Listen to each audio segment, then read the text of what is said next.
Okay,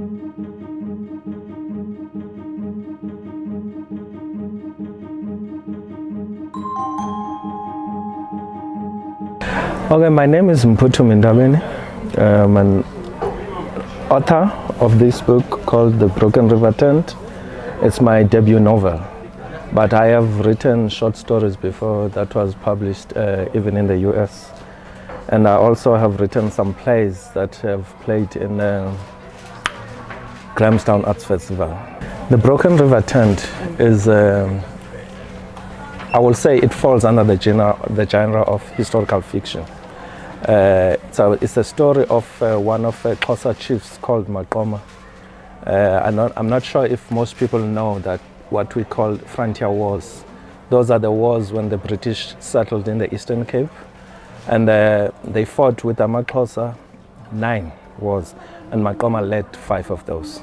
So which is why I thought it is quite a good person to look at it from his point of view, because you have a lot of this history on the archives, but all of it is looked at from the British soldiers' point of view, the missionaries' point of view, the governor's point of view, but you never find a single one from the Xhosa's point of view.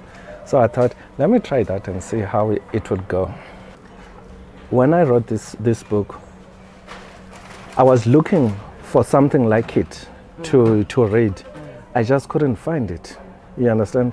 And then I was thinking, if I was at high school, this is the kind of book I would have loved to read, you understand? So when I couldn't find it, I was thinking to myself, what next now? And then the Toni Morrison quote came to me: if there's a book you want to read and you can't find it, write it.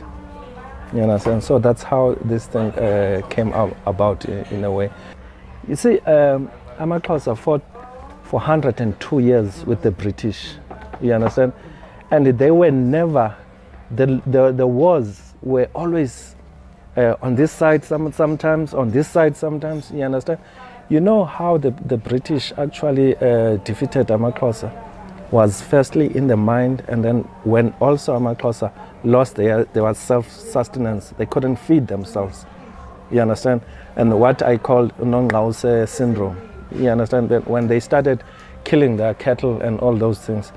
But most people think Xhosa, they treat them as if they were foolish by killing their cattle. No, they were not.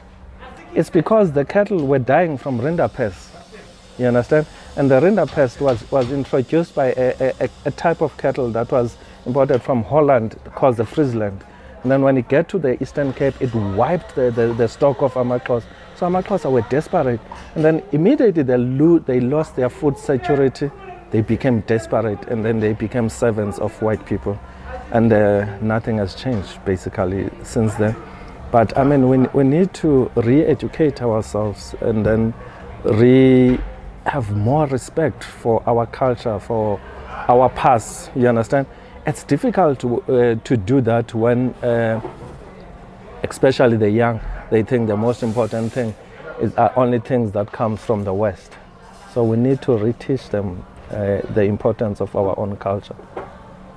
Most people, when they tell me, when I go on the book launches, they say, but how I wish I'd had this book when I was in high school. And then some would say, but I'm buying this for my kid because he's starting high school, or because he's finishing, especially those who are finishing high school, you understand? So it feels that, but I was not alone in how I felt. Like most people also felt this thing, because our culture has been, even where it was told from the position of prejudice. You see, even history is told by the victors.